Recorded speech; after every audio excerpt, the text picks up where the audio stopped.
आभार व्यक्त करता हूं। दोस्तों, जैसा बहता पानी पीने लायक होता है, वैसा ब्लड भी हमारा हमेशा बहता हुआ होना चाहिए। ब्लड सर्कुलेशन अगर हमारा डिस्टर्ब हो जाता है तो उसमें बहुत सारे बैक्टीरिया, बहुत सारे वायरसेस क्रिएट होते हैं और मल्टीपल बीमारी हमारे शरीर में पैदा होती है। ब्लड सर्कुलेशन के मैकेनिज्म को समझने से पहले हमें कुछ बातों को समझना है। मैं आपको इंटरकनेक्शन करके बताऊंगा। What is the magnetism, what is the blood circulation, what is the oxygen, इसको हमको समझना है। जैसे आपको मैंने बताया कि हमारा शरीर सराउंडिंग की मैग्नेटिक फ्रीक्वेंसी को खींचता है, जिसके कारण हमारा हार्ट पंपिंग करता है। जैसे इलेक्ट्रिक पंप को चलने के लिए इलेक्ट्रिसिटी चाहिए, वैसे हमारे हार्ट को चलने के लिए पृथ्वी की नेचुरल मैग्नेटिक पावर चाहिए, जो आज हमें कम मात्रा में मिलती है। क्योंकि मैंने जैसे आपको कहा कि हमारे 3 फीट में लोहा है।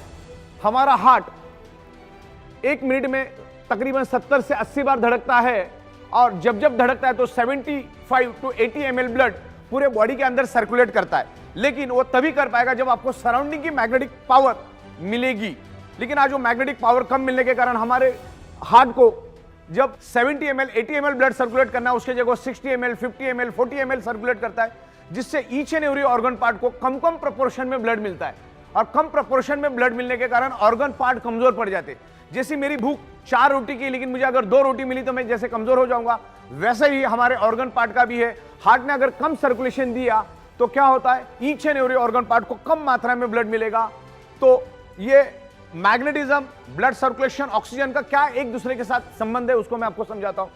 हमारा हार्ट पंपिंग करता है, और पंपिंग करके each and every organ part को, each and every blood cells को ऑक्सीजनेटेड ब्लड सर्कुलेट करने का काम करता है। और जब उसमें से ऑक्सीजन फिनिश हो जाता है तो उसमें बचता है हार्मफुल पॉइजन कार्बन डाइऑक्साइड। और हमारे हार्ट के अंदर 4 चैम्बर है, 2 में वो प्योर ब्लड को मैनेज करता है, 2 में वो इम्प्योर ब्लड को मैनेज करता है। तो पहला तो उन्हें ऑक्सीजनेटेड ब्लड हार्ट ने सर्कुलेट किया, अब उसमें से वापस डीऑक्सीजनेटेड और कार्बन डाइऑक्साइड वाला ब्लड हार्ट वापस से हार्ट में पूल करता है, हार्ट के पास खींच के लेता है। और जैसे वो खींचता है उस ब्लड को heart with in a fraction of second lungs में पुश कर देता है। और जैसे ही वो इम्प्योर ब्लड लंग्स में आता है, उस इम्प्योर ब्लड के अंदर हीमोग्लोबिन नाम का प्रोटीन होता है, और उस हीमोग्लोबिन प्रोटीन के अंदर एक आयरन नाम का कंपोनेंट होता है। और आयरन कंपोनेंट में एक unique special ability and capacity है, वो लंग्स में मौजूद ऑक्सीजन को एब्सॉर्ब करता है और कार्बन डाइऑक्साइड को रिलीज करके, डिस्चार्ज करके ऑक्सीजन को एब्सॉर्ब करता है, और हार्ट के दूसरे चैम्बर में आके गिर जाता है। और हार्ट उसको पंपिंग करके each and every organ part को, each and every blood cells को ऑक्सीजनेटेड ब्लड सप्लाई करने का काम करता है।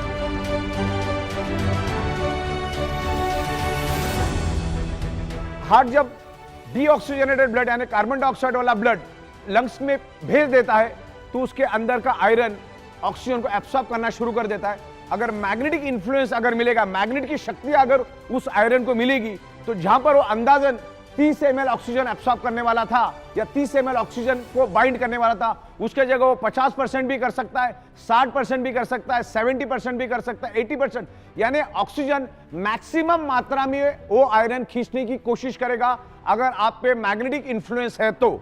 आज ईच एंड एवरी पर्सन को मैग्नेटिक पावर कम मात्रा में मिल रही है, क्योंकि आज हमारे 3 फीट में लोहा है। ये छत, ये फ्लोरिंग, आजू बाजू बीम कॉलम, सारे के सारे लोहे के, करोड़ों टन, अरबों खरबों टन का लोहा हमारे आजू बाजू में, बिल्डिंग के बाजू में बिल्डिंग, बिल्डिंग के बाजू में बिल्डिंग, कार, बाइक, बस, ट्रक, तमाम करोड़ों टन का लोहा एनवायरमेंट का, पृथ्वी की नेचुरल मैग्नेटिक को अपनी ओर खींचता है।